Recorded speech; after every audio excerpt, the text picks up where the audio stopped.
Mis queridos, los que están viéndome ahora, siento un nudo en el pecho al empezar esta conversación. La semana pasada, el médico me dijo que mi tiempo es más corto que falda de vedette, cáncer de páncreas, etapa 4. No veré el verano que viene, dijo, con esa cara que hacen los médicos cuando no hay más remedio. Pero antes de partir de este mundo, necesitaba contar mi historia. Una historia de dolor, de vergüenza, pero también de superación. Una niña abusada por su propio abuelo, que casi perdió las ganas de vivir, pero que logró darle la vuelta por encima. Si estoy contando esto ahora, es porque sé que hay mucha gente pasando por el mismo infierno que pasé, sufriendo en silencio, pensando que no hay salida. La hay, mis queridos, la hay. Por eso, antes de continuar, pido que todos dejen un comentario para darme fuerzas en este momento difícil de mi humilde vida y que le den me gusta a este video. Los amo a todos. Me llamo María de Lourdes Cavalcante, tengo 75 años y aquí en Goianinca, en el interior de Río Grande do Norte, todos me conocen como Dona Lurdiña de la farmacia. No es que sea farmacéutica, no tuve estudios para eso. Fui dependiente toda la vida. Aprendí en la práctica a recomendar remedios para el dolor de cabeza, té para el estómago revuelto, pomadas para heridas. Qué ironía del destino que ahora ni todos los remedios del mundo puedan salvarme. Nací en una casa sencilla en el sitio Barro Vermelho, a unos 7 kilómetros de la ciudad. Una casa de adobe, con suelo de tierra apisonada y tejado que dejaba ver las estrellas en las noches despejadas. Vivíamos mi madre Severina, mi abuela Antonia, que apenas salía de la cama por las piernas hinchadas que ya no soportaban su cuerpo, y mi abuelo Geraldo, el hombre de la casa, desde que mi padre fue a comprar cigarrillos y nunca volvió. La verdad es que mi padre ni siquiera me conoció. Desapareció cuando supo que mi madre estaba embarazada. Ella tenía 15 años, él 20 y pocos, y la responsabilidad no era su fuerte. Mi madre regresó a la casa de sus padres con la cabeza gacha, cargando en el vientre la vergüenza que en aquella época significaba tener un hijo sin marido. Mi abuelo Geraldo nunca la dejó olvidar ese pecado. Era un hombre alto, corpulento, con cejas gruesas que se juntaban cuando se enojaba, lo que ocurría casi todos los días. Trabajaba en la plantación de caña de azúcar, cortando caña de sol a sol. Llegaba a casa con olor a sudor agrio, caña quemada y cachaza barata. Fuiste tú la que quiso entregarte al primero que pasó. Ahora aguanta, le decía a mi madre casi todas las noches, especialmente después de que la botella ya iba por la mitad. Trajiste a esa bastarda al mundo. Ahora es tu cruz. Crecí escuchando eso, sabiendo que era una carga, un error, una cruz. Mi madre nunca le respondía. Trabajaba como lavandera en las casas de los hacendados, salía antes de que amaneciera y regresaba con las manos rojas y los hombros caídos de cansancio. Hablaba poco, sonreía menos aún. La vida le había quitado cualquier deseo de reaccionar. Mi abuela Antonia, en cambio, era más cariñosa cuando mi abuelo no estaba cerca. Me contaba historias, me enseñaba canciones, me acariciaba la cabeza hasta que me dormía, pero cuando escuchaba sus pasos acercándose, Me mandaba al cuarto, bajaba la cabeza y se callaba. El hombre de la casa debe ser respetado, decía, como si repitiera una oración que alguien le había enseñado. Fue mi abuela quien me alfabetizó, a escondidas de mi abuelo. Las niñas no necesitan escuela, gritaba él cuando mi madre hablaba de matricularme. Aprenderán tonterías, quedarán embarazadas como su madre.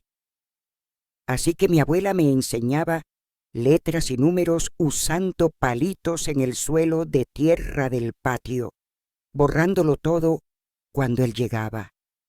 Éramos pobres de dar lástima. Nuestra casa tenía solo 2 habitaciones, una sala que también era cocina, con un fogón de leña en un rincón y una mesa coja en el centro, y un cuarto donde dormíamos todos juntos. Mi madre y yo en una esterilla en el suelo, mis abuelos en una cama de varas que crujía de vieja. El baño era una casita de paja en el fondo del patio, con un agujero en el suelo que apestaba en el verano y se desbordaba en la temporada de lluvias. Comíamos lo que había, frijoles con harina la mayoría de los días, a veces un pescado, cuando un vecino pescaba de más y compartía, plátano verde cocido para engañar el hambre, carne solo en ocasiones muy especiales o cuando mi abuelo gastaba el dinero de la semana en una farra y por culpa traía un pedazo de charque para contentar a las mujeres. La vida era dura, pero dentro de lo posible seguíamos adelante. Mi madre trabajaba cada vez más, tomando cualquier tarea que apareciera, limpieza, lavado de ropa, lo que fuera. Yo ayudaba como podía desde pequeña, aprendiendo a lavar, planchar, cocinar. Mi abuela empeoraba cada invierno, con las piernas más hinchadas, la respiración más difícil, hasta que casi no salía de la cama. Y mi abuelo, él siempre fue un hombre difícil, gritón, de mano pesada. Golpeaba a mi madre por cualquier cosa, comida sin sal, ropa mal planchada, una mirada que interpretaba como desafío. Crecí temiendo sus pasos, escondiéndome cuando su voz se alteraba. Pero todo empeoró cuando cumplí 12 años y mi cuerpo comenzó a cambiar. De repente, la mirada de mi abuelo hacia mí se volvió diferente. No era solo enojo o impaciencia, era algo que no sé explicar bien, algo que me hacía sentir sucia solo por recibirla. Empezó a hacer comentarios cuando pasaba por mí. «Estás volviéndote toda una mujercita, ¿eh? O, ¿quién diría que te pondrías así de robusta?» Mi abuela lo notó. Un día me llamó cerca de su cama, tomó mi mano con aquellos dedos nudosos e hinchados y susurró: «No te quedes sola con tu abuelo, mi nieta. Si él llega y tu madre no está en casa, vete a la casa del comadre Cefa. Inventa cualquier excusa, pero no te quedes aquí». No entendí del todo en ese momento, o tal vez no quería entender, pero comencé a estar más atenta, a evitar quedarme en casa cuando mi madre no estaba. Iba a la escuela. Aunque no tuviera materiales, me quedaba ayudando a la maestra a limpiar el aula solo para no volver temprano. Los fines de semana me ofrecía para ayudar a las vecinas con niños pequeños, con el patio por barrer, con cualquier cosa que me mantuviera lejos de casa. Pero un sábado de octubre, recuerdo que era el día de Nosa Señora Aparecida, no había cómo escapar. Llovía tanto que las calles se habían convertido en ríos de barro rojo. Mi madre había ido a llevar ropa limpia a una hacienda a 3 leguas de casa y solo regresaría el domingo. Mi abuela estaba peor que nunca, con una fiebre alta que la dejaba entre consciente y delirante. Yo la cuidaba como podía. Ponía paños húmedos en su frente, le daba agua en la boca reseca, rezaba en voz baja todas las oraciones que conocía. Fue entonces cuando escuché la puerta principal golpear. Era mi abuelo, llegando más temprano de lo habitual de la plantación, todo mojado por la lluvia y ya apestando a cachaza. ¿Dónde está la comida?, gritó desde la sala. Voy a prepararla ahora, abuelo, respondí, saliendo del cuarto. Estaba cuidando a la abuela. Su fiebre no baja. Él me miró de una manera que me hizo congelar en el lugar. Tu abuela ya tiene un pie en la tumba, dijo. Estoy con hambre y con frío. Necesito comer y calentarme. La forma en que lo dijo, la manera en que sus ojos recorrieron mi cuerpo, me dio un escalofrío que no tenía nada que ver con la lluvia afuera. Comencé a temblar, queriendo huir, pero ¿a dónde? La tormenta castigaba el tejado, el barro lo cubría todo afuera. Voy a encender el fuego y hacer un pirón, dije, intentando alejarme hacia la cocina. Él me agarró del brazo con fuerza. El fuego que quiero no es de los que se encienden en la cocina. Lo que pasó después fue rápido y al mismo tiempo eterno. Me arrastró al cuarto, me tiró sobre la esterilla donde dormía. Recuerdo su peso asfixiándome, el olor a caña y sudor dándome náuseas, el dolor que parecía partirme en dos. Grité, imploré, llamé a mi madre, a Dios, a cualquiera que pudiera salvarme de ese infierno. Y entonces ocurrió lo inesperado. Mi abuela, aquella mujer que apenas podía levantarse para ir al baño, estaba de pie en la puerta del cuarto. No sé de dónde sacó fuerzas. Tal vez la fiebre le dio una energía que no tenía hace años. Sostenía en la mano la imagen de madera de San Jorge, pesada, del altar improvisado de la sala. «¡Sal de encima de ella, demonio!», dijo con una voz débil, pero llena de una furia que nunca había oído antes. Mi abuelo rió. Continuó como si ella no estuviera allí, como si fuera solo una mosca molestando. Fue entonces cuando la puerta principal se abrió con un estruendo. Era mi madre, empapada hasta los huesos. La lluvia había hecho subir el río, bloqueando el camino a la hacienda, y ella había regresado. Se quedó parada, mirando la escena, con los ojos abiertos de horror. Lo que pasó en los segundos siguientes cambió nuestras vidas para siempre. Antes de continuar esta historia, quiero pedirles que dejen en los comentarios de dónde están viendo este video. Me da un calor en el corazón saber que mi voz llega lejos, que no estoy hablando sola. Aprovechen y suscríbanse a este canal que ayuda a miles de mujeres en todo Brasil. Denle me gusta también. Cada notificación nueva es como un abrazo que esta vieja recibe, y en mi situación, cada abrazo vale oro. Lo que pasó en aquellos segundos cambió nuestras vidas para siempre.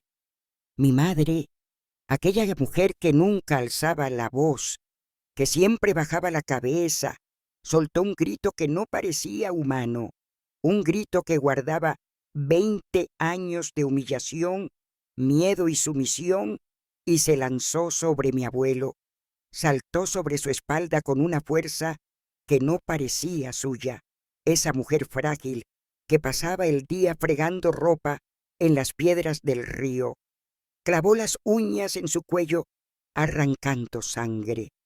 Él me soltó al instante, intentando liberarse de ella, gritando insultos, espumando de rabia.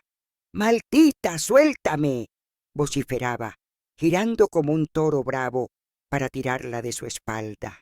Me arrastré hasta un rincón, cubriéndome con los restos de mi ropa rasgada, el cuerpo entero doliéndome.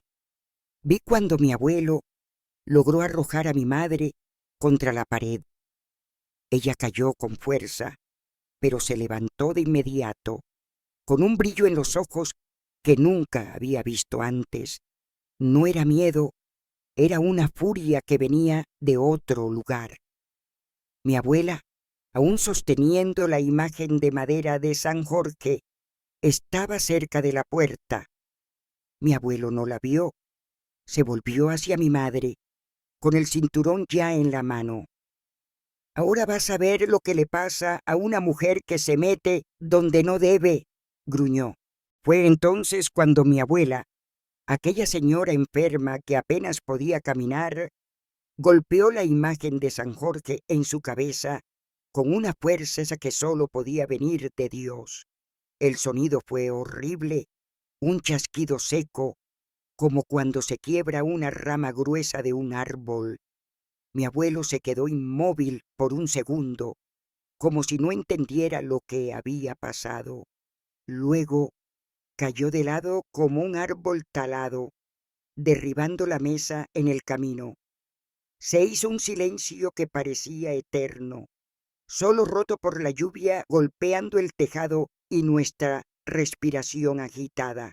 Los tres, yo, mi madre y mi abuela, mirábamos el cuerpo de mi abuelo tirado en el suelo, un hilo de sangre corriendo desde su cabeza, mezclándose con el polvo del suelo de tierra. «¿Está muerto?», fue todo lo que pude preguntar. Con la voz casi sin salir, mi madre se acercó lentamente como quien se aproxima a una serpiente que podría estar fingiendo. Se arrodilló, puso la mano en su cuello sintiendo el pulso. Luego se volvió hacia nosotras, con el rostro mostrando una mezcla de horror y alivio. «Está respirando, pero está mal», dijo. Mi abuela dejó caer la imagen de San Jorge al suelo. Sus piernas, ya débiles normalmente, parecían haber perdido toda la fuerza. Se deslizó por la pared hasta sentarse en el suelo. «Si se recupera, nos matarán a las 3», dijo, con una voz más firme de lo que jamás había oído. «Severina, ¿sabes lo que hay que hacer?». Las dos se miraron por un tiempo que pareció una eternidad.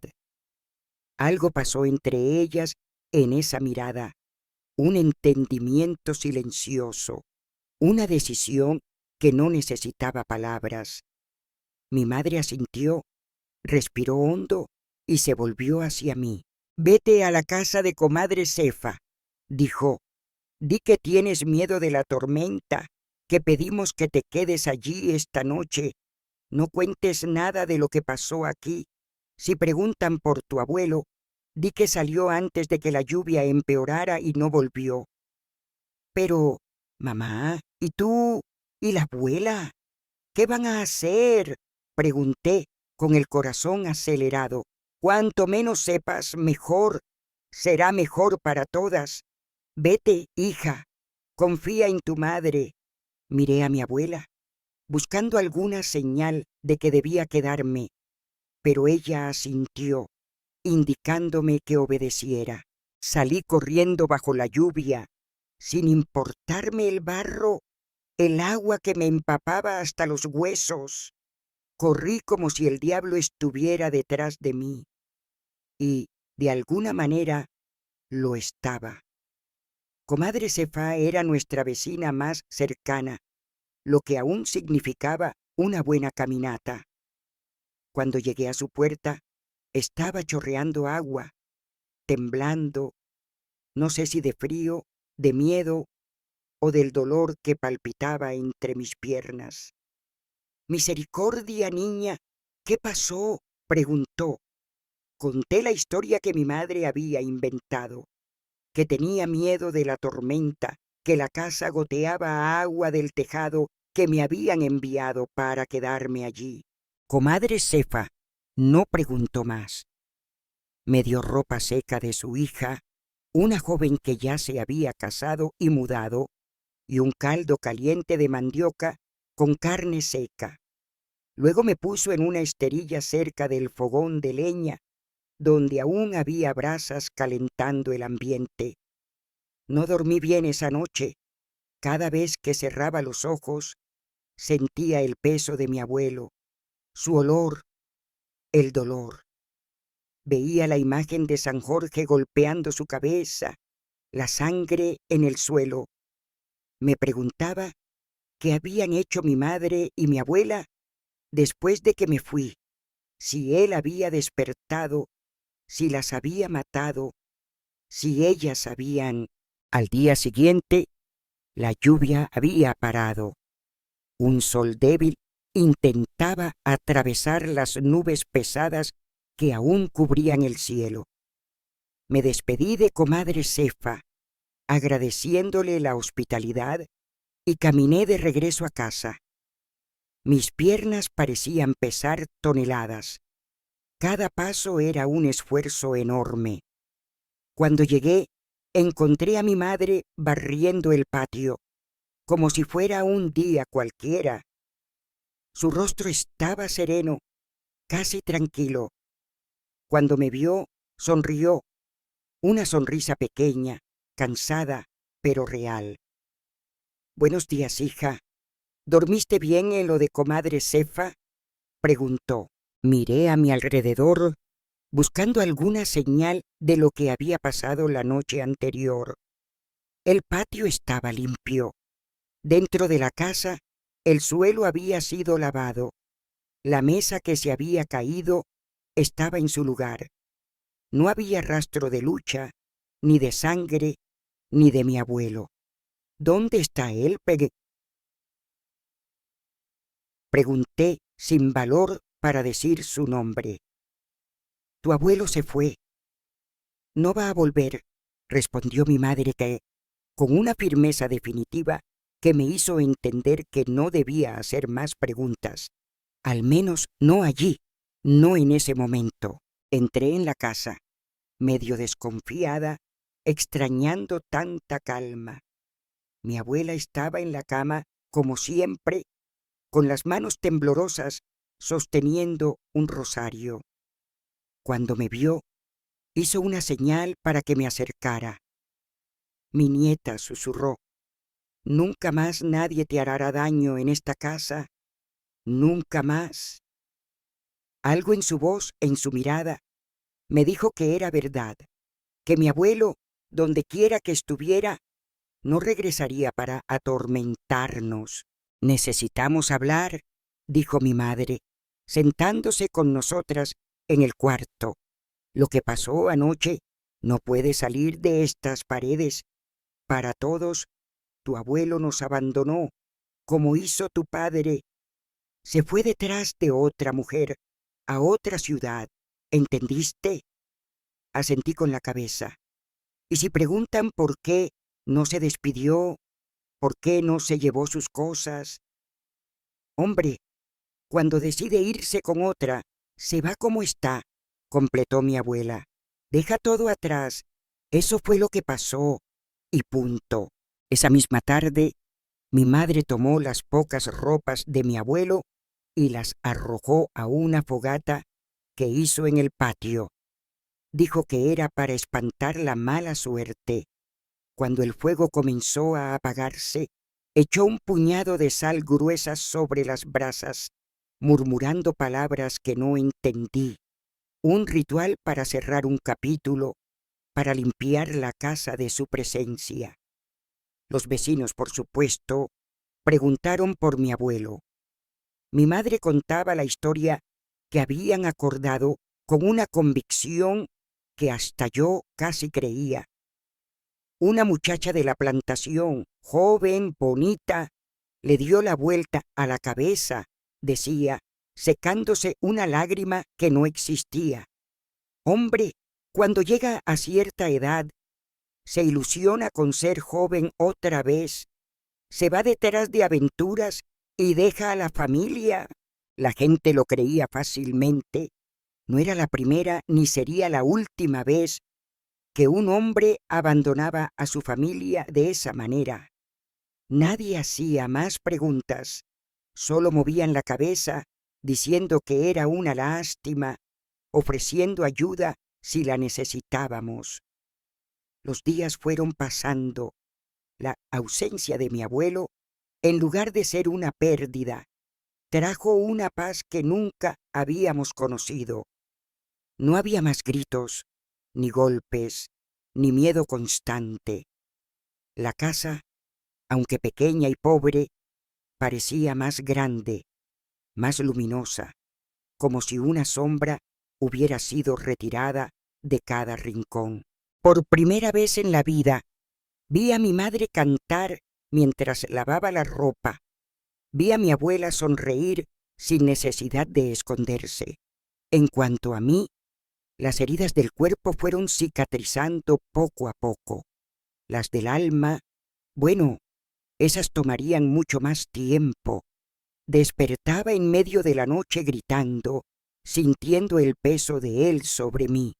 Tenía miedo cuando los hombres se acercaban demasiado. No podía frecuentar las casas de los vecinos donde hubiera un marido. Cualquier olor a cachaza me daba náuseas. Mi madre lo notó. Una noche, después de limpiar la cocina tras la cena, se sentó conmigo en el borde de la cama. Hija, necesitamos hablar de lo que pasó. Sé que es difícil, que duele recordar, pero guardar eso dentro de ti te va a corroer como termita corroe la madera, despacio, en silencio, hasta que un día todo se derrumba. Esa noche, por primera vez, lloré de verdad por lo que había pasado. No más lágrimas silenciosas de miedo o vergüenza, sino un llanto fuerte, desesperado, que venía de las entrañas. Mi madre me abrazó fuerte, dejó que mojara su hombro, que soltara todo lo que estaba atrapado. No fue tu culpa, repetía, como una oración. No fue tu culpa. Él era el monstruo, no tú. Después del llanto, vino una especie de calma, como después de una tormenta, cuando el cielo aún está nublado, pero la lluvia ha parado y se puede ver un pedazo de cielo azul entre las nubes. ¿Qué pasó con él?, pregunté, finalmente. ¿De verdad? Mi madre dudó por un momento, con los ojos fijos en un punto cualquiera de la pared. Tu abuelo no va a volver, fue todo lo que dijo. Ni para hacernos daño, ni para ser preso por lo que hizo. Y es mejor que no sepamos más que eso. Más tarde, muchos años después, cuando ya era adulta, mi abuela me contó la verdad en una noche de fiebre alta, cuando pensó que iba a morir. Después de que salí, intentaron socorrer a mi abuelo, no por bondad, sino porque no querían ser presas por asesinato. Pero él no reaccionaba. Pasaron la noche velando el cuerpo, rezando, preguntándose qué harían. De madrugada, cuando la lluvia amainó un poco, mi madre salió con el carrito de mano que usábamos para cargar leña. Llevó el cuerpo hasta una parte más profunda del río, aún crecido por la lluvia, ató piedras a sus pies y manos con alambre y cuerda, y rezó un Padre Nuestro, no por su alma, sino para que las aguas lo llevaran lejos. Al día siguiente, limpiaron cualquier rastro en la casa. El río siguió subiendo con las lluvias de esa semana. Cuando bajó, no había señal del cuerpo. Las corrientes debieron llevarlo al mar o enterrarlo en el lodo del fondo. Nunca nadie lo buscó. En aquellos tiempos, en el interior, un hombre que abandonaba a su familia era algo tan común que no llamaba la atención. Si algún conocido de la plantación extrañó su desaparición, nadie vino a preguntar a nuestra casa. Vivimos así por casi un año, las tres juntas. La vida era dura, siempre faltaba dinero, pero había paz, respeto, incluso algunos momentos de alegría. Mi abuela me enseñaba todo lo que sabía: remedios de hierbas, bendiciones, rezos antiguos que su madre le había transmitido. Mi madre seguía trabajando en las casas de los hacendados, pero ahora con la cabeza alta, sin miedo a volver a casa. Yo regresé a la escuela. La maestra, dona Eunice, notó el cambio en mí. Antes era alegre, habladora. Después de esa noche me volví callada, esquiva, asustada. Ella intentó conversar, preguntó si había pasado algo. No conté, claro, ese secreto debía quedarse enterrado tan profundo como mi abuelo debía estar. Pero no todo fue color de rosa. Las lenguas venenosas del vecindario comenzaron a murmurar que era extraño que mi abuelo hubiera desaparecido sin despedirse, que tal vez no se había ido por voluntad propia. Miradas desconfiadas seguían a mi madre cuando iba a la tienda. Preguntas disimuladas sobre cuándo habíamos tenido noticias de él comenzaron a surgir. Fue entonces cuando mi madre tomó una decisión que cambiaría el rumbo de nuestras vidas. «Nos vamos de aquí», anunció una noche, después de la cena. «Esta tierra ya no nos quiere y nosotras tampoco la necesitamos». «¿A dónde?», pregunté, asustada por la idea de dejar el único lugar que conocía. «A Natal», dijo, con los ojos brillando con una determinación que nunca había visto antes.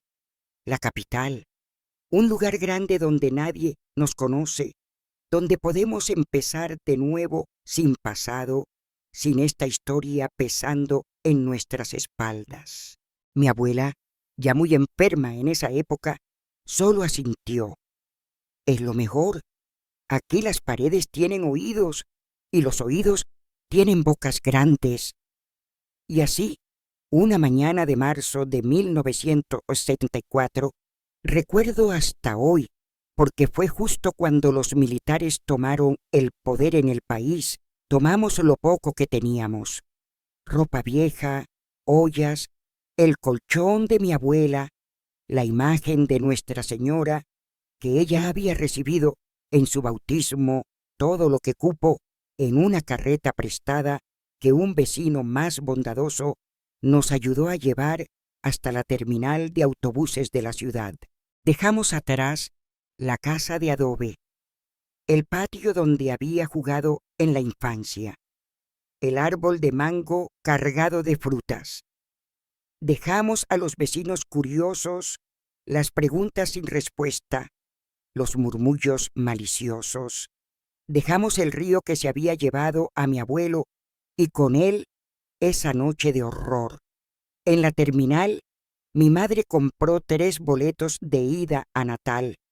Cuando el autobús comenzó a alejarse, miré por la ventana polvorienta.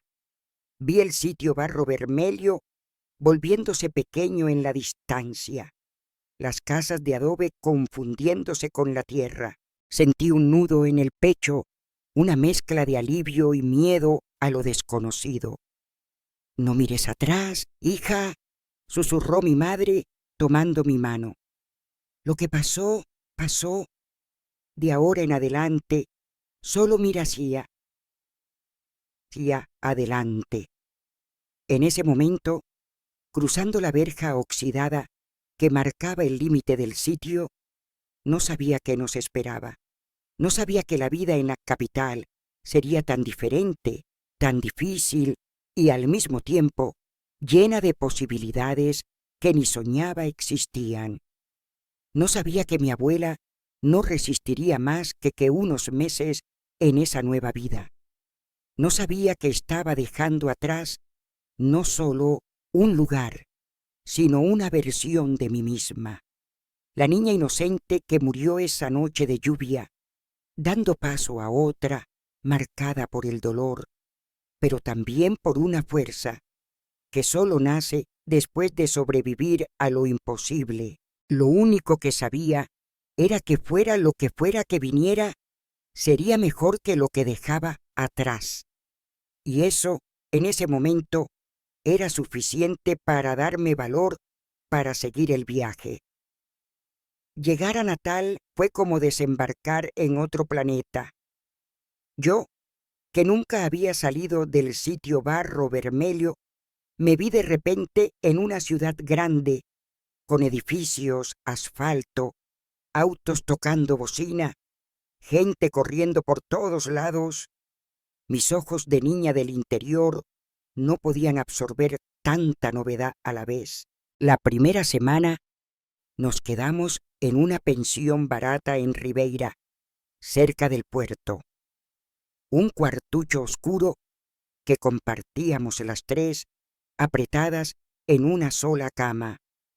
El baño era colectivo, al final del pasillo, siempre con fila.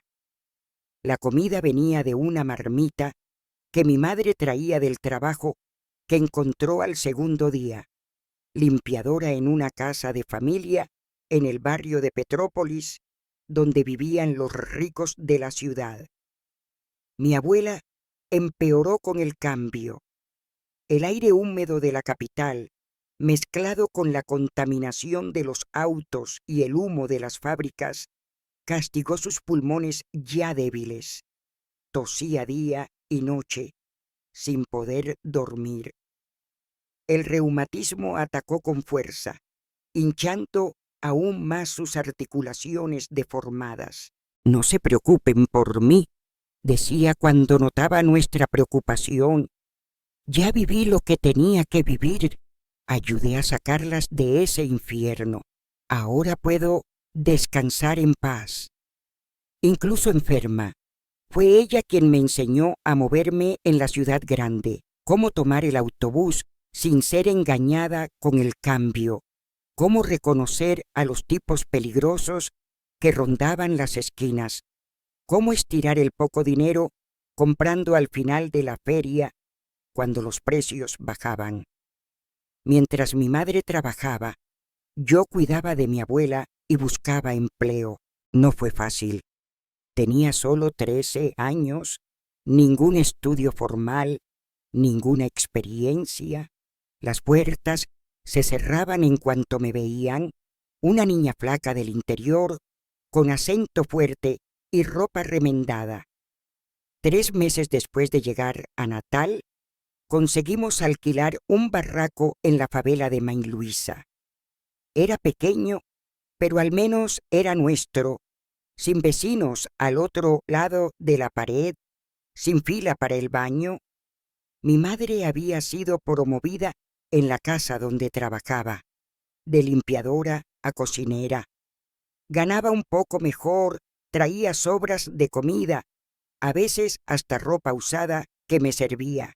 Fue en esa época que conocí a dona Carmiña, nuestra vecina de la derecha, una señora negra de unos 50 años, viuda que vendía tapioca en la playa. Al poco de llegar, apareció con un plato de mungunzá, dando la bienvenida. Cuando vio el estado de mi abuela, no lo pensó 2 veces. «Esta señora necesita un té de hoja de pitanga con miel de urucú. Voy a buscarlo a casa», dijo. El té no curó a mi abuela.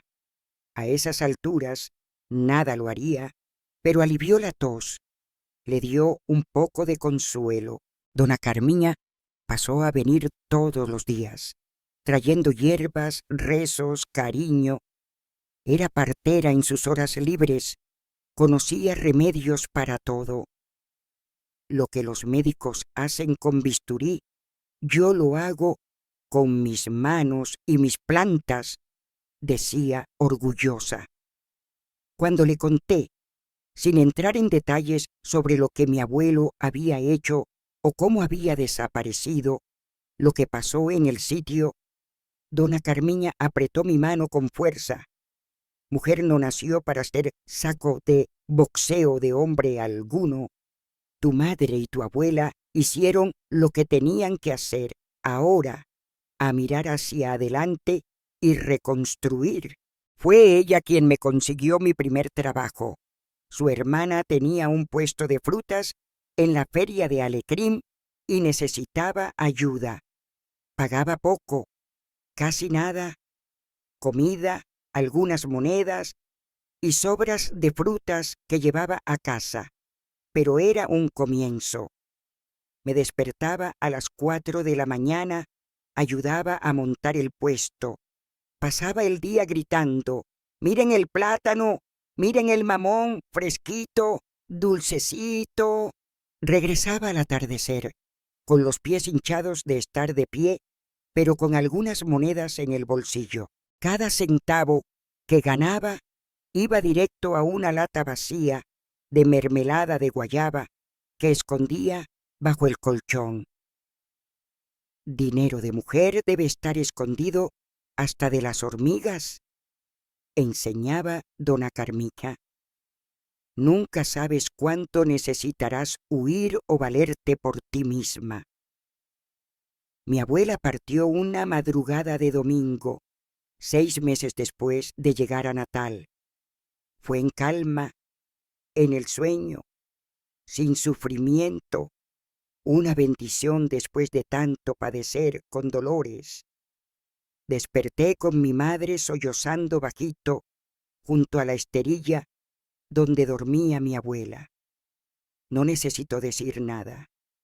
El rostro sereno de mi abuela, sin las arrugas de dolor que marcaban su cara hace años, lo decía todo. No teníamos dinero para un ataúd, mucho menos para un entierro. Fue dona Carmiña quien lo organizó todo. Reunió a las mujeres de la comunidad, lavanderas, empleadas domésticas, prostitutas, vendedoras como ella, y cada una dio lo que pudo. Una conocía a un chico de la funeraria que hizo un precio amigo. Otra tenía un primo sepulturero que encontró un rinconcito en el cementerio sin mucha burocracia. La de más allá trajo flores de su patio. La más vieja rezó el rosario. Esa tarde, viendo a todas esas mujeres, muchas desconocidas, unidas para ayudarnos, entendí algo importante. Hay una fuerza que nace cuando las mujeres se juntan, una fuerza que no tiene que ver con músculos o violencia, sino con solidaridad, con el entendimiento silencioso de quienes ya pasaron por dolores parecidos. La muerte de mi abuela dejó un vacío enorme, pero también nos liberó de alguna manera. Su sufrimiento había sido tan grande que, de cierta forma, mantenía viva nuestra propia pena. Tras su entierro, fue como si un peso se levantara de nuestros hombros. Podíamos finalmente pensar en vivir de verdad, no solo en sobrevivir. Mi madre decidió que era hora de que volviera a estudiar. Mi hija no va a pasar la vida vendiendo frutas en la feria, dijo con firmeza. Tendrá estudios, será alguien en la vida. Me matriculó en una escuela pública cerca de casa. Tuve que empezar desde cero. En primer grado, aunque ya tenía 14 años, era la mayor de la clase, la grandota que apenas cabía en el pupitre. Los niños se reían de mi acento del interior, de mi ropa remendada, de mi manera tímida de hablar, pero no me importaba. Estaba tan feliz de estar allí, con un cuaderno nuevo, lápices de colores, libros de historia que el resto no tenía importancia. Estudiaba por la mañana y trabajaba en la feria por la tarde. Llegaba a casa exhausta, pero aún encontraba energía para hacer las tareas a la luz de una lámpara de queroseno. A veces me quedaba dormida sobre el cuaderno. Mi madre me cubría, apagaba la lámpara y dejaba un beso en mi frente. La vida fue mejorando poco a poco. Mi madre consiguió un empleo fijo como cocinera en un restaurante del centro. Ganaba mejor, traía sobras de comida, a veces ropa usada que me servía. Nos mudamos de May Luisa a un barrio un poco mejor. Alecrim era solo un cuarto con sala, pero tenía baño dentro de casa, un lujo que nunca habíamos tenido, y estaba más cerca del centro, facilitando el trayecto al trabajo y a la escuela. Fue en esa época que conocí a dona Carminja, nuestra vecina, quien me ayudó a encontrar mi primer trabajo en la feria, y a dona Zenaide, una clienta habitual de la farmacia donde más tarde trabajaría. Avancé rápido en la escuela, saltando grados. Los profesores decían que tenía sed de saber, que absorbía todo como esponja. Pero no todo eran flores. El trauma de aquella noche lluviosa seguía allí, bien guardado, pero siempre listo para aparecer cuando bajaba la guardia. Tenía pesadillas frecuentes. No podía quedarme sola con hombres, incluso los inofensivos, como el panadero de la esquina o el conductor del autobús. En la escuela huía de los chicos como si fueran el diablo. Si alguno se acercaba demasiado, empezaba a temblar, sentía náuseas, a veces hasta me desmayaba. La directora llamó a mi madre, preocupada por mi comportamiento. Su hija es inteligente, aplicada, pero hay algo extraño. Parece que tiene miedo de los hombres. Mi madre, sin contar la verdad, dijo solo que estaba traumatizada porque mi abuelo había sido violento. La directora no insistió, pero recomendó que hablara con la orientadora de la escuela, dona Neusa. Dona Neusa era una señora de unos 50 años, con el cabello teñido de caoba recogido en un moño y gafas gruesas en la punta de la nariz. Al principio, iba a sus sesiones semanales obligada, me sentaba en la silla dura frente a su escritorio y me quedaba callada. «No necesitas hablar si no quieres», decía ella. «Puedes quedarte aquí, dibujar, mirar por la ventana». Poco a poco, comencé a confiar en ella. Primero hablé de cosas triviales, la escuela, el trabajo en la feria, el barrio, luego de las saudades de mi abuela. Finalmente, un día, lo conté todo, lo que mi abuelo había hecho, cómo mi madre y mi abuela reaccionaron, cómo huimos a Natal, las cicatrices que aún cargaba. Dona Neusa no mostró horror, ni asco, ni lástima. Solo escuchó, con los ojos firmes en los míos a través de las gafas.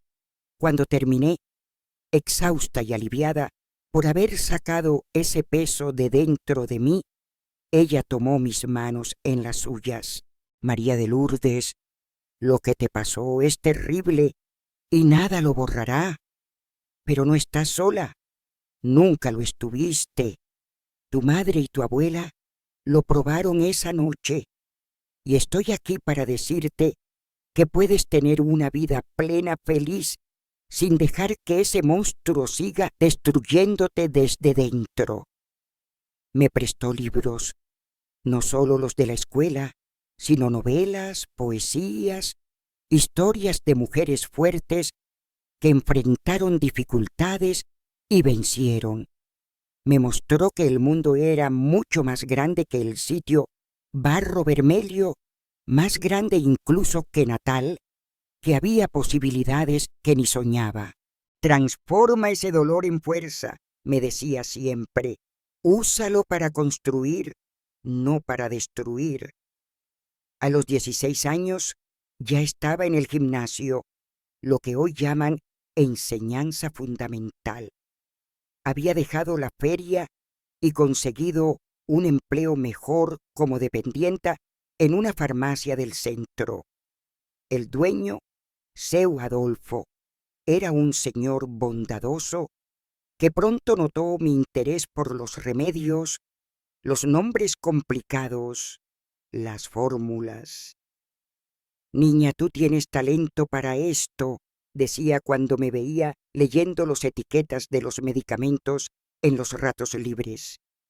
Aprendes rápido.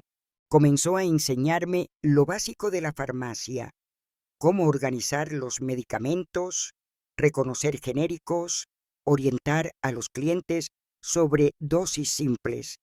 Poco a poco gané confianza. Ya no era la niña asustada que temblaba cuando un hombre entraba en la tienda. Era una profesional seria, competente, que sabía de lo que hablaba. Los clientes empezaron a buscarme específicamente, confiando en mis consejos. Mi madre estaba radiante con mi progreso. Había sido ascendida a jefa de cocina en el restaurante, ganaba mejor. No necesitaba hacer tantas horas extras. En esa época conocí a dona Zenaide, una clienta regular de la farmacia, una señora elegante de unos 60 años que siempre venía a comprar remedios para la presión y vitaminas. Un día me vio estudiando en el mostrador durante un momento de calma. ¿Qué lees con tanta concentración, joven?, preguntó. Un libro de ciencias, señora. Estoy estudiando para el examen de admisión al científico. Ella tomó el libro, lo hojeó, me lo devolvió con una sonrisa. ¿Te gusta estudiar, verdad? Lo veo en tus ojos. Sí, señora, quiero ser enfermera un día. Ella me miró por un momento, como evaluándome. Sabes, fui profesora toda mi vida. Ahora estoy jubilada, con demasiado tiempo libre. Si quieres, puedo ayudarte con los estudios, sin cobrar nada, claro. Sería un placer tener una alumna interesada de nuevo. Así comenzaron nuestras clases particulares. 3 veces por semana. Después de cerrar la farmacia, iba al apartamento de dona Zenaide en el barrio de Tirol. Era un lugar bonito, lleno de libros del suelo al techo, con olor a café fresco y galletas de nata. Ella me enseñaba matemáticas, portugués, ciencias, todo lo que necesitaba para aprobar los exámenes y entrar al científico, lo que hoy llaman enseñanza media. Más que eso, me enseñó a creer en mí misma, a no verme como víctima, sino como sobreviviente, a entender que lo que me había pasado no me definía. Elige cómo continuará tu historia, decía. El pasado ya está escrito, no se puede cambiar, pero el futuro, el futuro está en blanco, esperando que tomes la pluma. En 1969, a los 17 años, aprobé el examen de admisión al Colegio Ateneu Norte Riograndense, la mejor escuela pública de Natal. Mi madre lloró cuando recibió la noticia. Compró un pastel pequeño para celebrar, un lujo raro en nuestra casa, e invitó a dona Carmiña, dona Zenaide y seu Adolfo, las personas que tanto nos habían ayudado. Mi hija será alguien en la vida, repetía, orgullosa, con los ojos brillando de lágrimas contenidas. Será enfermera, cuidará de otros, tendrá el respeto que nunca tuvimos. Esa noche, acostada en la esterilla que aún usábamos como cama, miré a mi madre, ya dormida al otro lado del cuarto. Su rostro, incluso en el sueño, mantenía esa expresión determinada, esa fuerza tranquila que nos había salvado a las dos esa noche de tormenta. Pensé en mi abuela, que incluso enferma, incluso débil, había encontrado fuerzas para levantarse y defender a su nieta. Pensé en dona Carmiña, dona Zenaide, dona Neusa, mujeres que me habían tendido la mano cuando más lo necesitaba, sin pedir nada a cambio. Fue esa noche cuando entendí: la verdadera fuerza no está en los músculos, en las armas, en la violencia, está en la capacidad de levantarse tras cada caída, de tender la mano a quien lo necesita, de transformar el dolor en acción, el trauma en propósito. El camino aún sería largo y difícil, habría más obstáculos, más momentos de duda, más cicatrices por sanar, pero esa noche, por primera vez desde que salimos del sitio Barro Bermelho, sentí que tenía una dirección clara, un propósito que iba más allá de simplemente sobrevivir.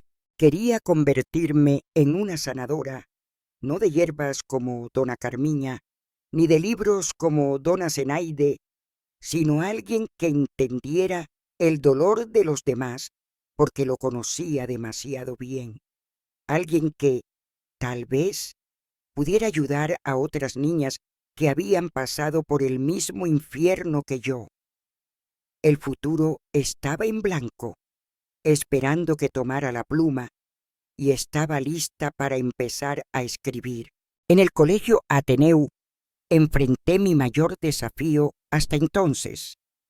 Al pisar esos corredores inmensos, con suelo de mármol y paredes llenas de cuadros de egresados ilustres, sentí que no pertenecía a ese lugar.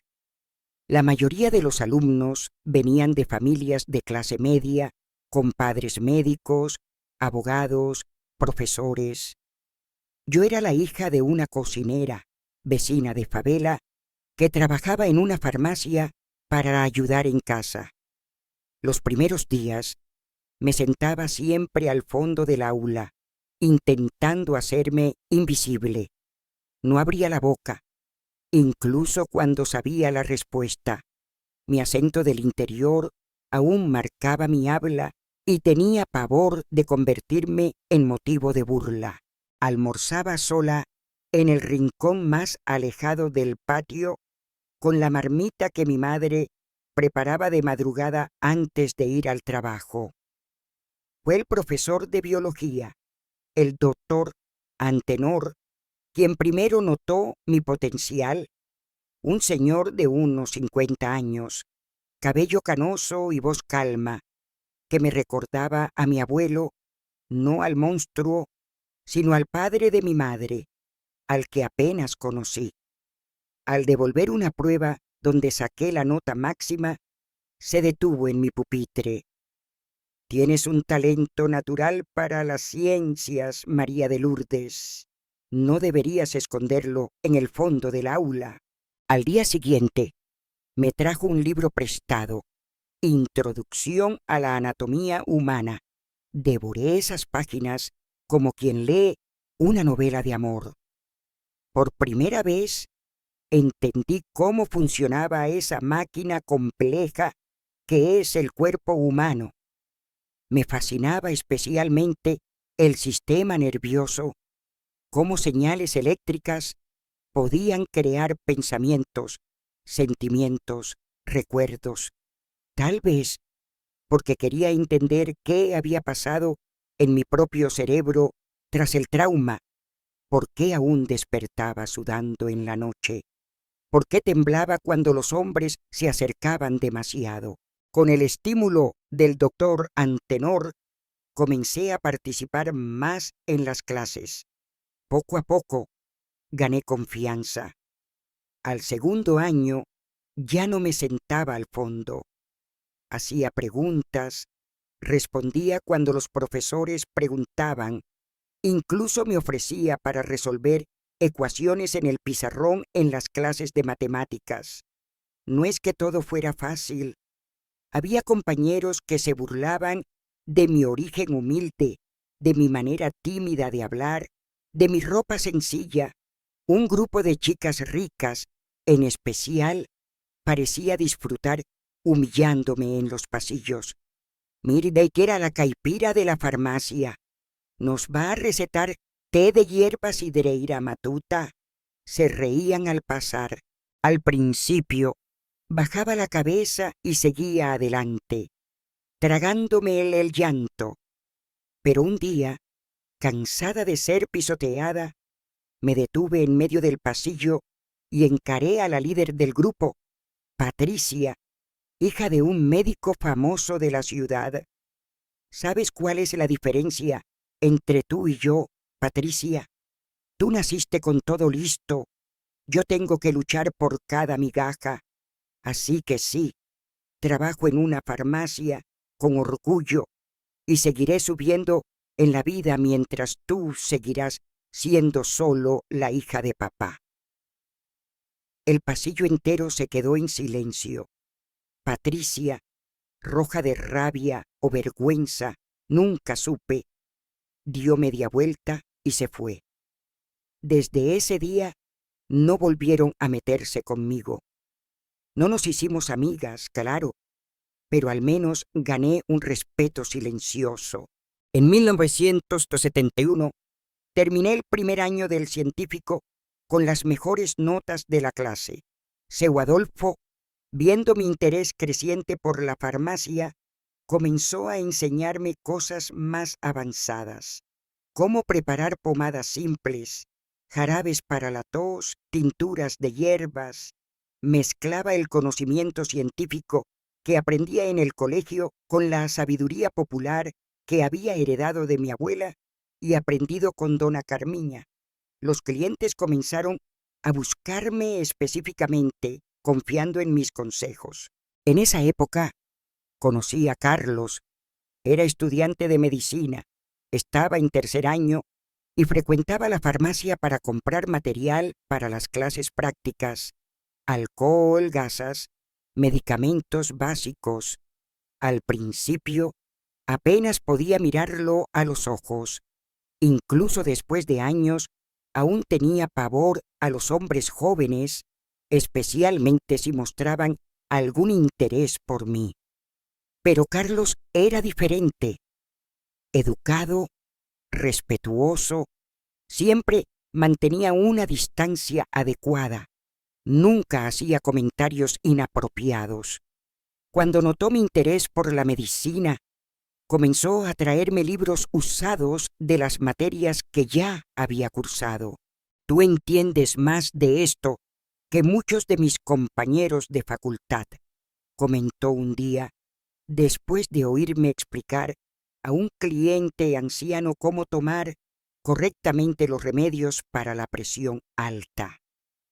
Poco a poco nació una amistad cautelosa. Conversábamos sobre medicamentos, enfermedades, tratamientos. Él me contaba casos interesantes del hospital universitario donde hacía prácticas.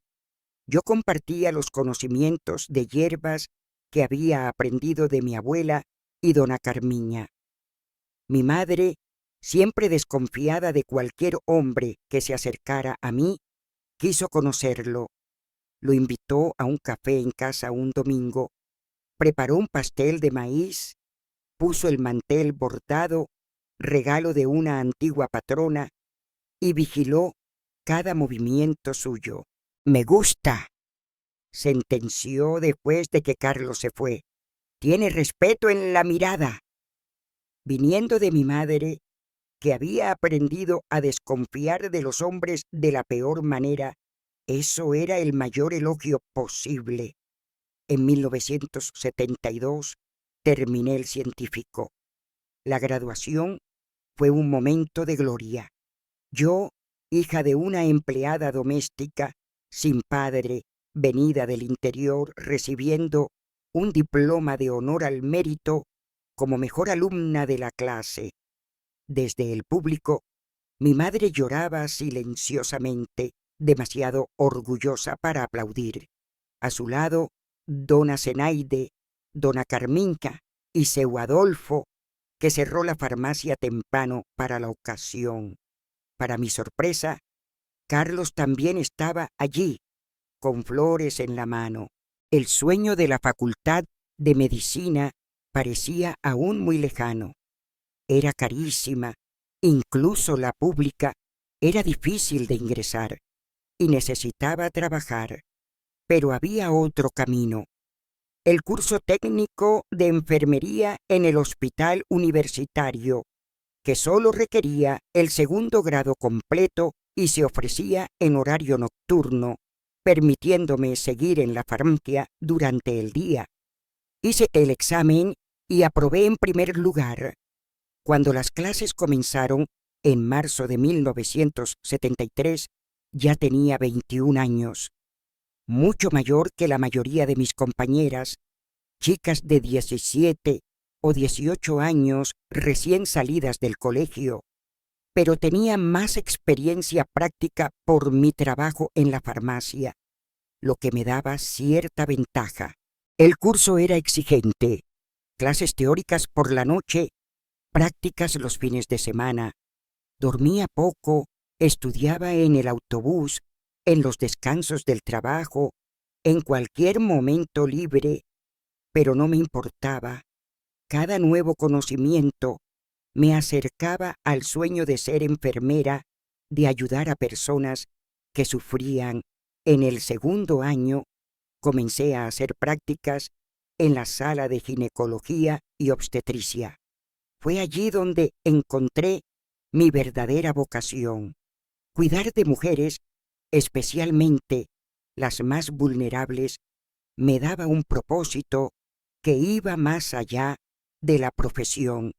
Era como si cada adolescente embarazada que acogía, cada mujer víctima de violencia que consolaba, fuera un pedazo de la niña que fui, necesitando la ayuda que nadie pudo darme.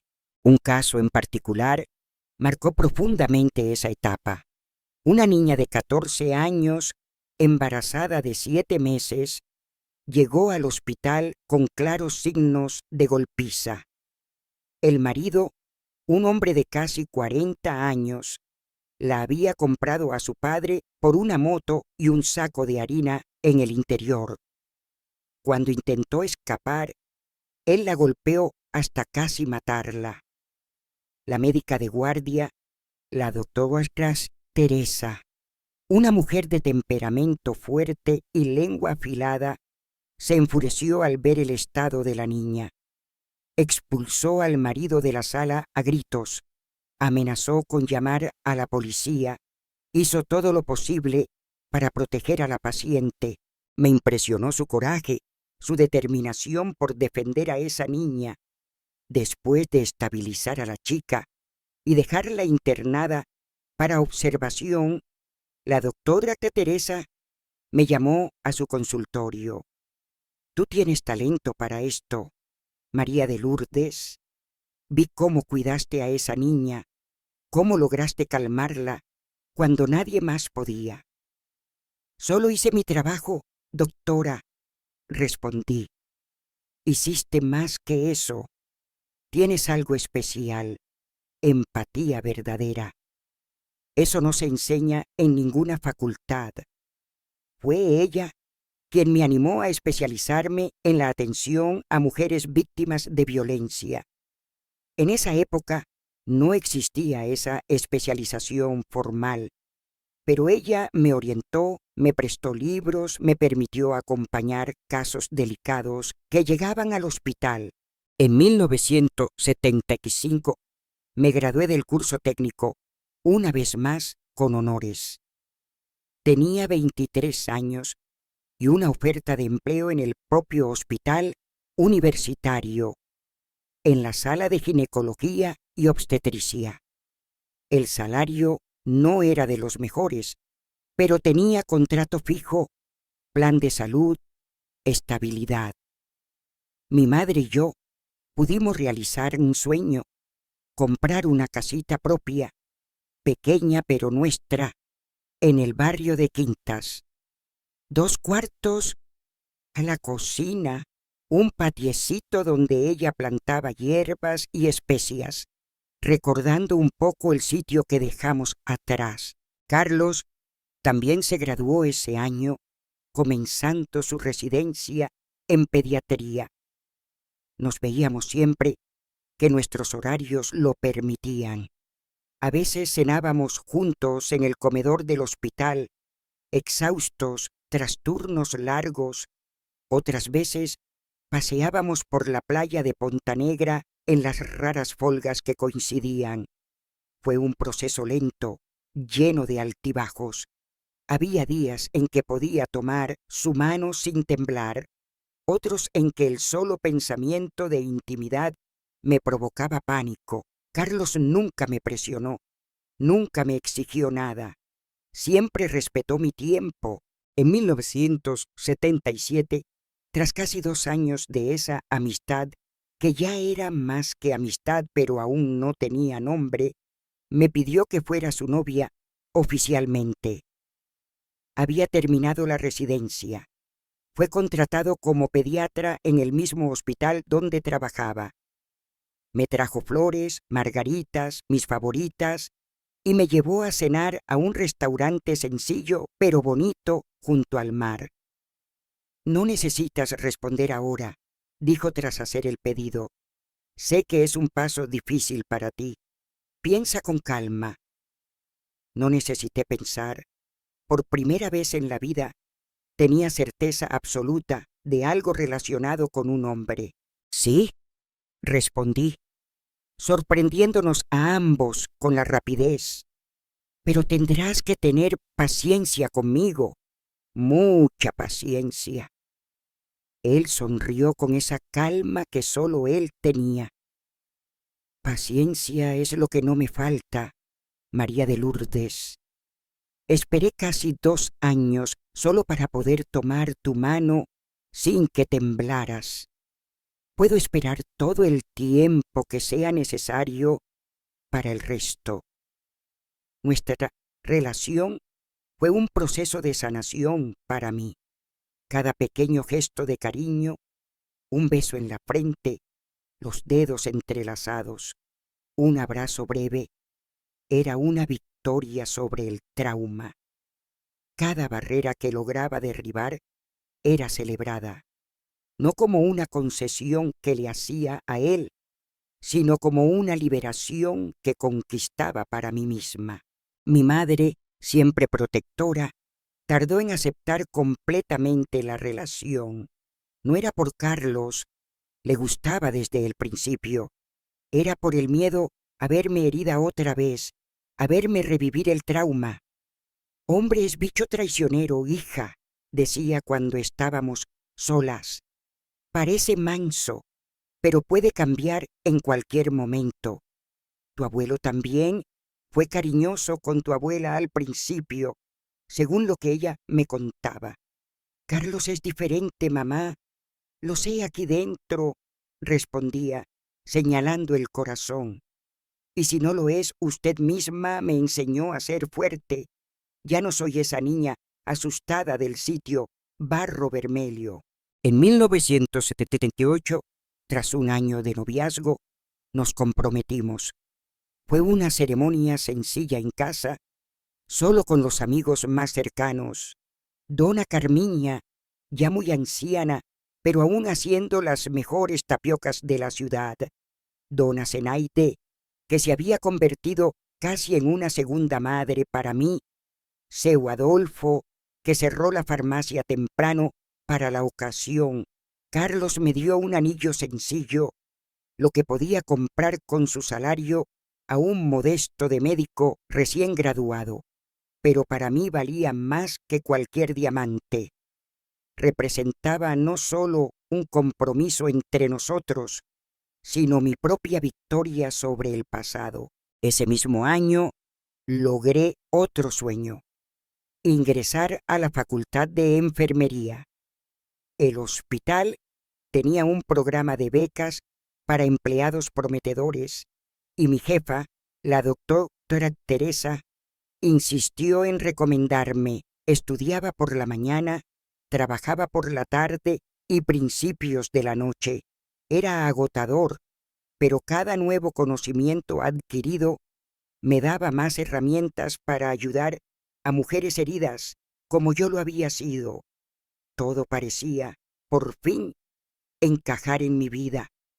Tenía un trabajo que amaba, estaba estudiando, tenía un novio maravilloso, una casa modesta pero confortable, una madre sana y orgullosa de mi progreso.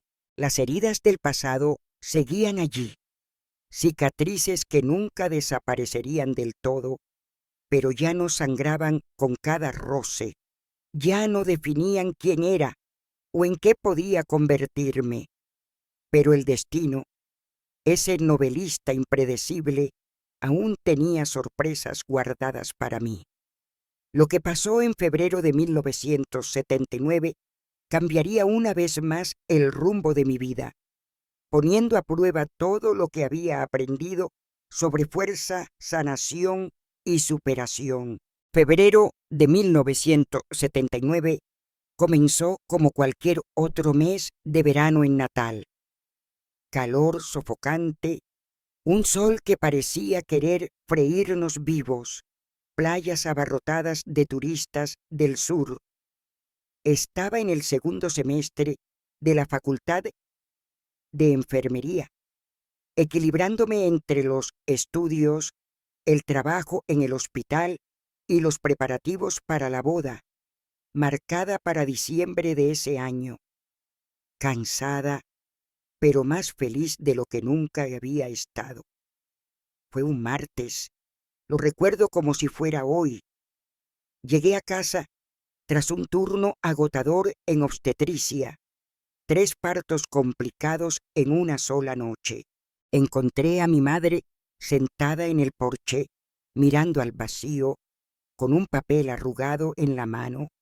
Supe al instante que algo grave había pasado. «Mamá, ¿qué fue?», pregunté. Ella me miró como si me viera por primera vez, con los ojos rojos de tanto llorar. «Una carta», dijo, extendiendo el papel arrugado, «de Goianiña». Goianiña era la ciudad más cercana al sitio Barro Vermelho, de donde habíamos huido 15 años atrás. Nunca más habíamos recibido noticias de allí, ni buscado saber. Era un capítulo cerrado, una página que preferíamos no releer. Tomé la carta con manos temblorosas. Era de comadre Cefa, la vecina que me acogió esa noche de tormenta. Escribía que había encontrado nuestra dirección a través de un sobrino que trabajaba en correos en Natal. El motivo de la carta me heló la sangre. Mi abuelo estaba vivo. «No es posible», dije, dejando caer el papel. «Mamá, usted dijo, el río, pensé que estaba muerto. Las piedras, la corriente, nadie podía sobrevivir a eso», respondió ella con la voz temblorosa. «Pero sobrevivió». Según la carta, había sido encontrado por pescadores río abajo, casi muerto. Llevado a un hospital en Recife, estuvo meses entre la vida y la muerte. El golpe en la cabeza había causado daños permanentes, pérdida de memoria, dificultad para hablar, parálisis del lado derecho del cuerpo. «Está volviendo», continuó mi madre, con el terror evidente en cada palabra. «Comadre Cefa dice que contrató a alguien para buscarnos, que repite mi nombre y el tuyo, que quiere ajustar cuentas». El mundo pareció derrumbarse a mi alrededor. 15 años de reconstrucción, de sanación, de vida nueva, y ese fantasma reaparecía del pasado para atormentarnos, peor aún, para amenazarnos. «No puedes hacer nada, mamá», Intenté decir, sin mucha convicción, está viejo, enfermo, y si viene, lo denunciamos. Ya no somos dos mujeres solas en un sitio aislado. No entiendes, negó con la cabeza. No es solo lo que puede hacer, es lo que puede decir. Sobre esa noche entendí su miedo, incluso en legítima defensa, incluso protegiendo a su hija. Sería difícil explicar lo que pasó después. El cuerpo en el río, la huida, la mentira que sostuvimos por tantos años. Y yo, a punto de graduarme, comprometida con un médico respetado, ¿cómo quedaría mi reputación si todo salía a la luz? Esa misma noche se lo conté todo a Carlos. Él escuchó en silencio, sosteniendo mis manos que no paraban de temblar. Cuando terminé, esperaba ver miedo, vacilación, tal vez incluso la decisión de alejarse de una familia con un secreto tan oscuro. Vamos a encontrar una solución, fue lo que dijo, con una calma que me sorprendió. No dejaré que nadie te haga daño a ti ni a tu madre. Nunca más. A la mañana siguiente, trajo a un amigo abogado para hablar con nosotras. El doctor Paulo no quiso saber detalles. Dijo que cuanto menos supiera, mejor podría ayudarnos. Solo preguntó lo esencial.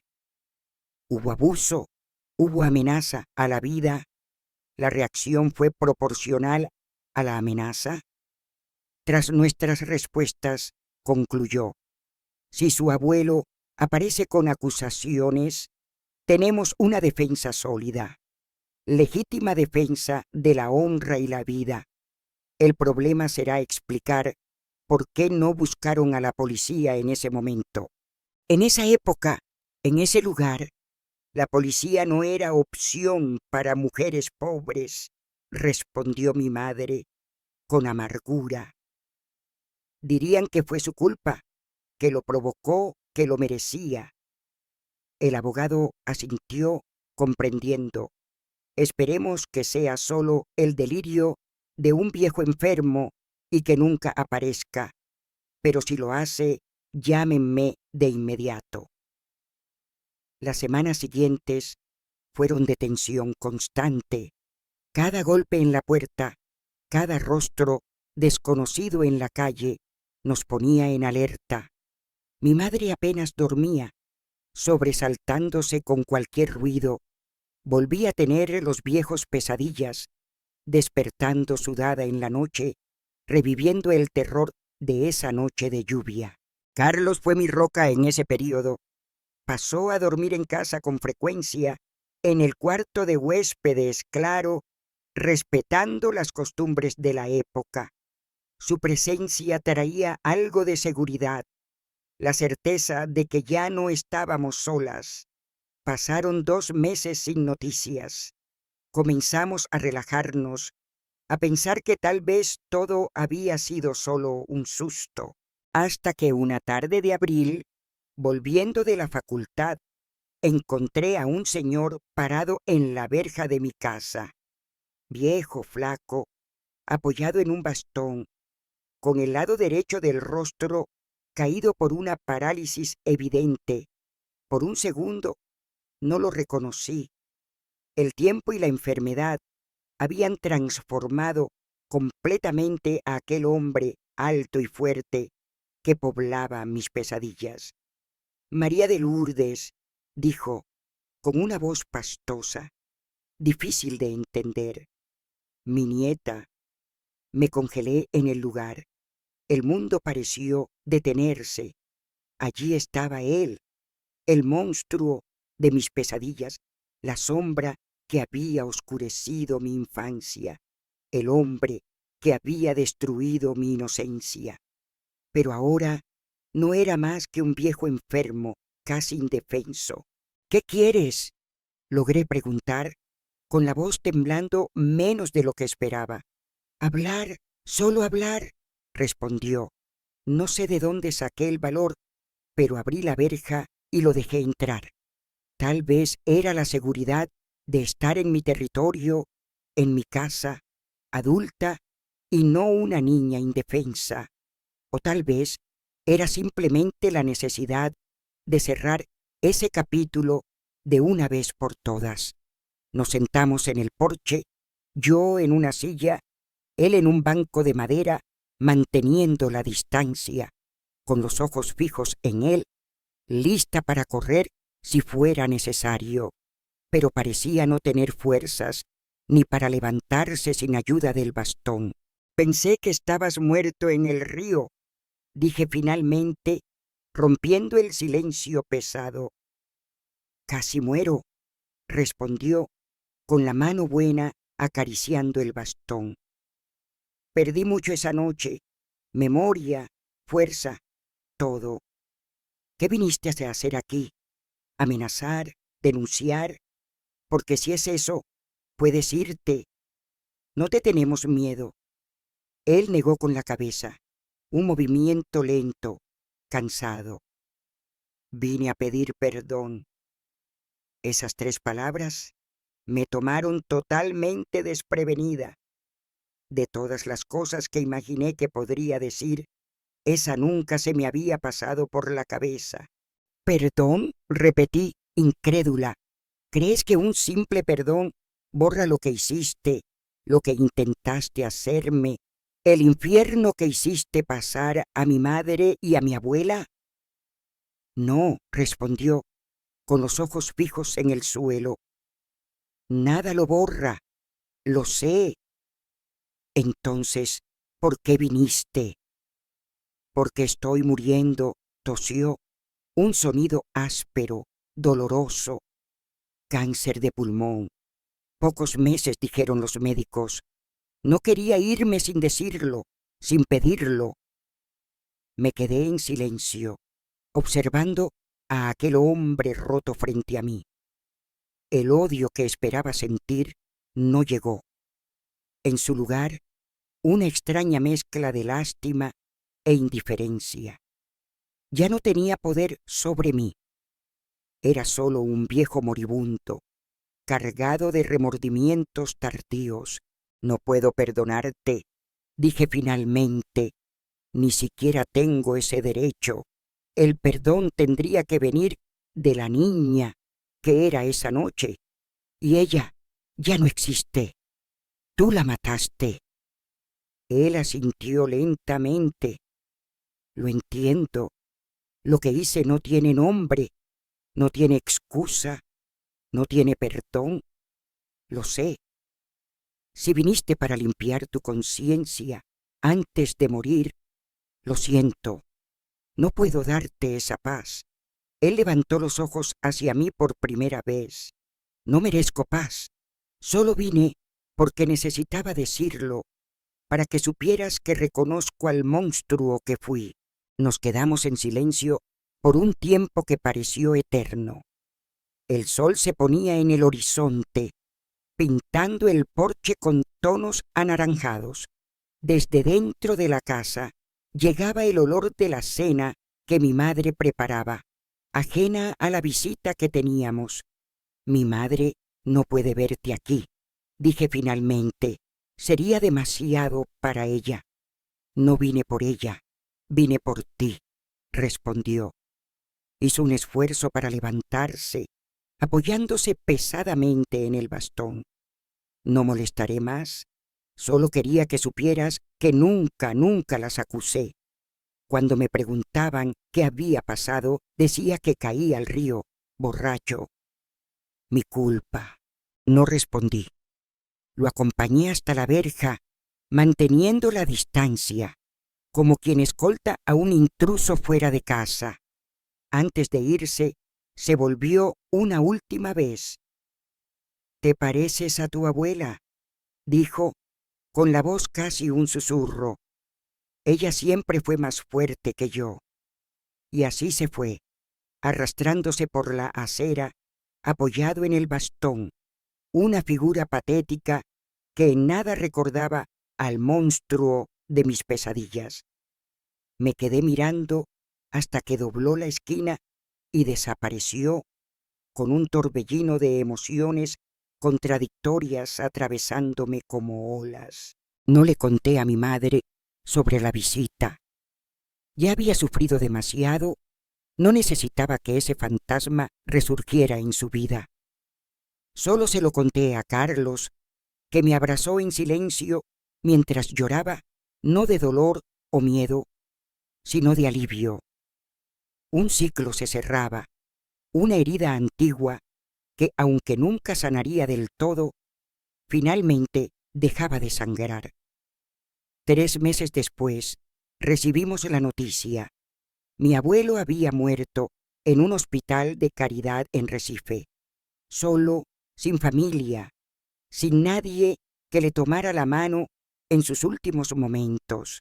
Sentí una extraña compasión por ese hombre que al final cosechó exactamente lo que había sembrado: soledad, abandono, desprecio. Que Dios tenga misericordia de su alma, fue todo lo que dijo mi madre cuando lo supo, porque yo no puedo. La vida siguió su curso. Me gradué de la Facultad de Enfermería en junio de 1982 a los 30 años. Fue un día de orgullo inmenso. Yo, hija de una empleada doméstica, nieta de un cortador de caña, ahora enfermera diplomada. Mi madre lloró durante toda la ceremonia, sosteniendo con fuerza la mano de Carlos, que ya consideraba como un hijo. Nos casamos en diciembre de ese año, en una ceremonia sencilla en la iglesia de San Pedro, en el centro de Natal. Yo, que pensé que nunca podría confiar en un hombre, ahora daba un paso que parecía imposible años atrás. No fue fácil. La intimidad del matrimonio trajo desafíos que solo quien ha pasado por un trauma como el mío puede entender. Pero Carlos, con su paciencia infinita, su respeto constante, nunca me presionó, nunca me hizo sentir culpable por las dificultades. En 1984 fuimos bendecidos con el nacimiento de nuestra hija, Antonia, bautizada en honor a mi abuela, que tuvo la fuerza de levantarse esa noche, incluso enferma, para defenderme. Y en 1986 llegó nuestro hijo, Pedro, completando nuestra familia. Seguí trabajando en el hospital, pero ahora con un enfoque especial en un proyecto que ayudé a crear, un núcleo de atención a mujeres y niños víctimas de violencia sexual. Era un trabajo pionero en esa época, cuando poco se hablaba de esos temas, cuando la culpa aún recaía sobre las víctimas.